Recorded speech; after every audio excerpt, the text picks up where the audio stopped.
Welcome to Sense and Sensibility, the Inflation Guy podcast. I am Michael Ashton. I am the Inflation Guy, and I am your host. Today on the podcast, I'm going to talk about the Phillips Curve, which supposedly describes an inverse relationship between inflation and unemployment. Why do I say supposedly?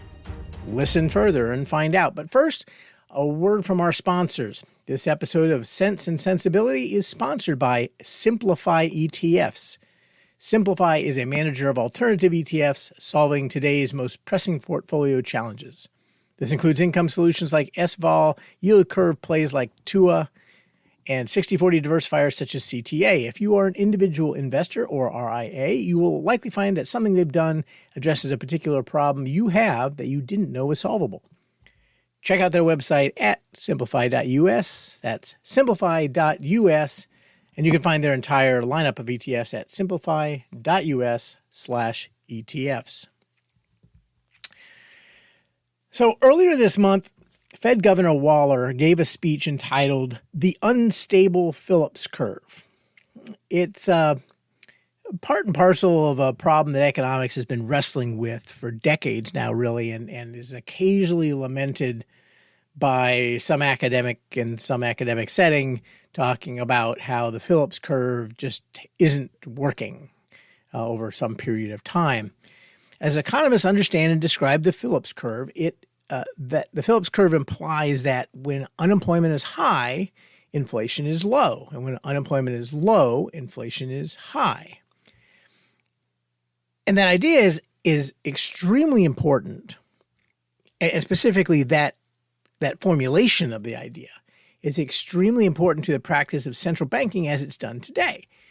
The Fed's so-called dual mandate says that the Fed is supposed to minimize unemployment, maximize employment, and also minimize inflation. And the tension of this trade-off is what animates 90% of the discussion about the Fed today, what the Fed's going to do. You know, everything, when you hear someone talking about the Fed, they'll say something like, I don't think the Fed is willing to cause the unemployment necessary to get disinflation, or, you know, if the Fed keeps tightening to kill inflation, they'll cause a recession and people will lose jobs.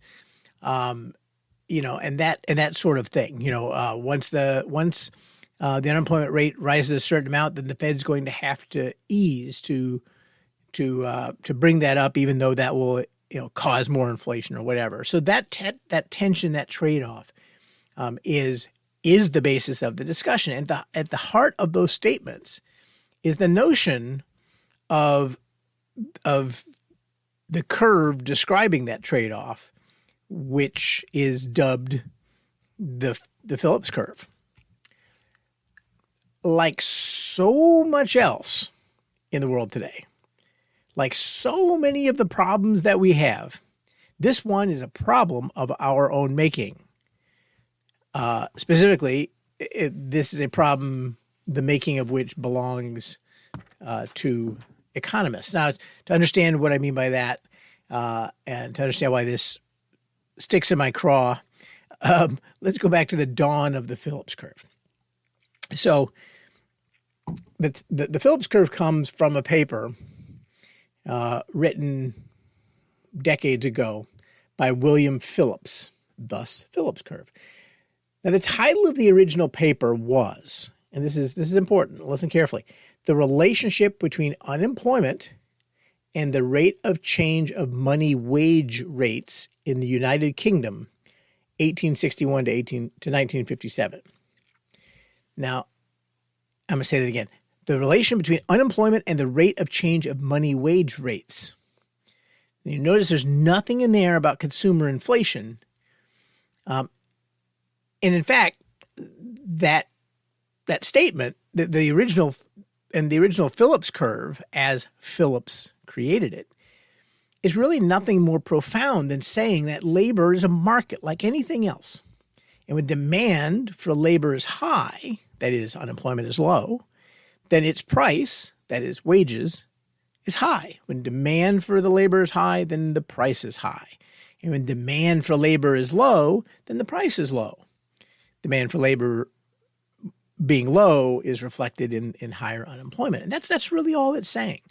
And it shouldn't be shocking, except keeping in mind when Phillips was writing and economics was less advanced. And so, we didn't necessarily know at that time, we didn't have proof that labor acted like many other product markets, that if you want more of something, you have to pay more of it, more for it. And Phillips proved that it worked that way by examining 100 years of data on unemployment and wage rates in the United Kingdom. And by the way, it's still true. It's still true. If you run a regression between the unemployment rate in the United States and wages using the Atlanta Fed's wage growth tracker, which is the best sort of measure of wages, the most stable measure of wages, based on data on the 2 decades between 1997 to 2017, then you get a beautiful curve showing that those things are about 95% correlated, a 0.91 R squared. Okay? And that's, for an economic relationship, that's just a crazy high correlation. And it makes perfect sense. But here's the amazing part. If you take that curve defined on that data set, those 20 years, and then you apply it to today, and remember, we've had, since 2017, we've had an intervening pandemic, we've had inflation, we've had crazy monetary policy, we've had crazy fiscal policy, we've had, folks paid to stay at home and not work, we've had, folks prohibited from going out of their houses, and so on and so forth, and we've been readjusting ever since.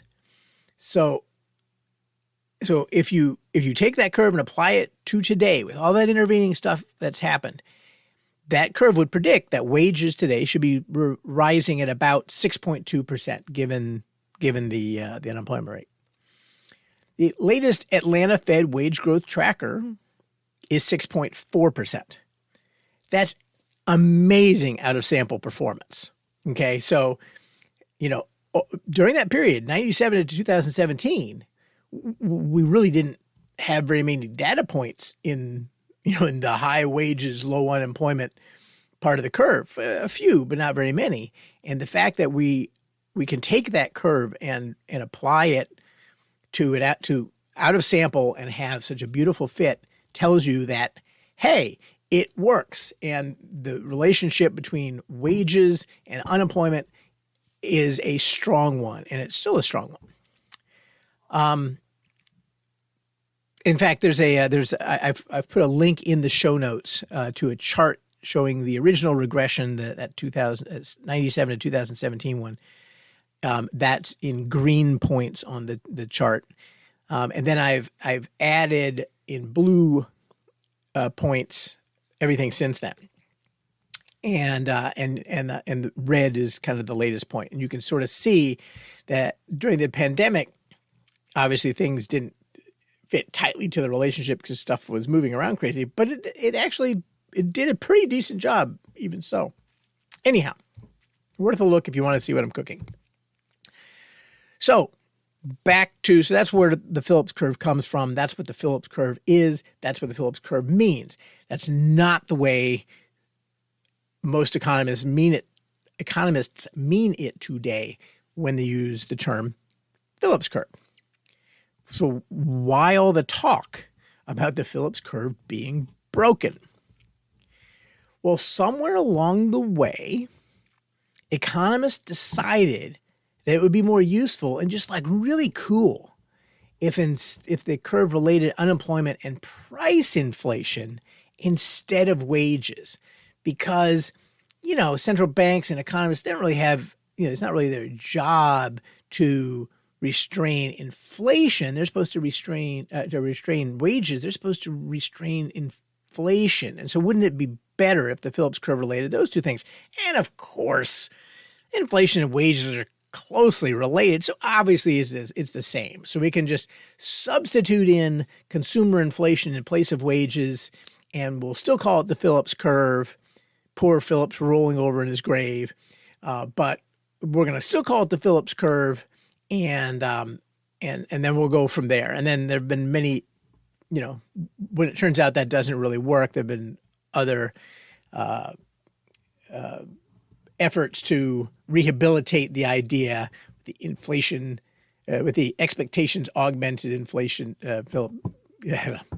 inflation expectations augmented Phillips curve, and so on. So, but this comes down to somewhere along the line, economists deciding that because prices and wages are kind of the same, then obviously the same thing will apply.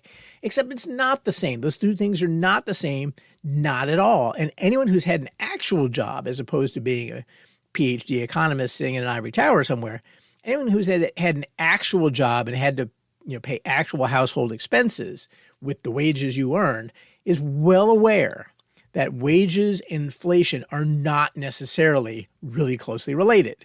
Sometimes they are. There's no, even from the theory side, there's really no particular reason that wages and price inflation should be tightly related. Labor is just one input into production costs, right? So if you're making a widget, you need labor, and that's going to be part of your production cost, but so is all the material costs of the widget and the cost of rent, for your plant, and the cost of advertising and lots of other things, right? So, so when you end up with the actual production costs, it will be related to wages. If you suddenly have to pay a lot of wages, that's going to make your production costs go up, but it's not the only thing that matters. And so you wouldn't expect it to be super tightly related, just vaguely related. And so it's overall production costs and not just wages that are what ultimately determines the supply curve and ultimately is part of what gets reflected in prices. And by the way, that's just the supply curve. There's also the demand curve part of things as well, right? So, the connection between wages, which is just part of production costs, and prices, which is the outcome of supply and demand in particular product markets, where supply includes the cost of production, one item of which is wages. That's how closely related it is. And as the way I just said it makes it sound like it's not terribly closely related. And in fact, it's not. If you go and you look at a chart of wages and a chart of inflation, they're really not super well correlated, except in the big sense that if you have really high inflation, then wages will have to eventually go up there. And if you have really low inflation or deflation, then eventually wages have to go down close to zero or negative, and in terms of rate of change. So the big changes, they're going to be somewhat related, but there's a whole bunch of noise in between, and that noise ruins what economists would like to use this for, which is to say that if I just cause enough unemployment, inflation will come down. And so it doesn't really work that way. So the Phillips curve, the way it is being used, is broken. But it's the part relating wages to prices that's broken. And frankly, that was never as close of a relationship as economists wanted it to be. And as you can tell, this is a bee in my bonnet. I think it is very sad that William Phillips's name is associated with what has become very sloppy economics. His curve doesn't need any rehabilitation. It works. It still works today. It's a basic idea, and it doesn't just work in wages. It works in all kinds of other places. That if you make something more scarce, its price goes up. And if you make it less scarce, its price goes down. That's super obvious in every market, and Phillips's original observation is at some level super obvious. It's just his name and that idea was hijacked and is being abused and misused. Again, like so many things, our problems are of our own making in economics as in many other ways. So if you want to predict wages in your area, you need to look at unemployment lines. But if you want to predict inflation, if you want to predict prices in your area, you're going to need to look further. Well, that's all for today's podcast. Please like, subscribe, and refer others. Forward this podcast to your friendly neighborhood economist. You can contact me at inflationguy@enduringinvestments.com. You can subscribe to the blog where a version of this podcast appeared in printed form as far back as 2017 at inflationguy.blog. Follow me on Twitter at inflation_guy, or visit Enduring Investments if you have an inflation challenge. Most importantly, defend your money. And if inflation is coming for you, remember, you know a guy.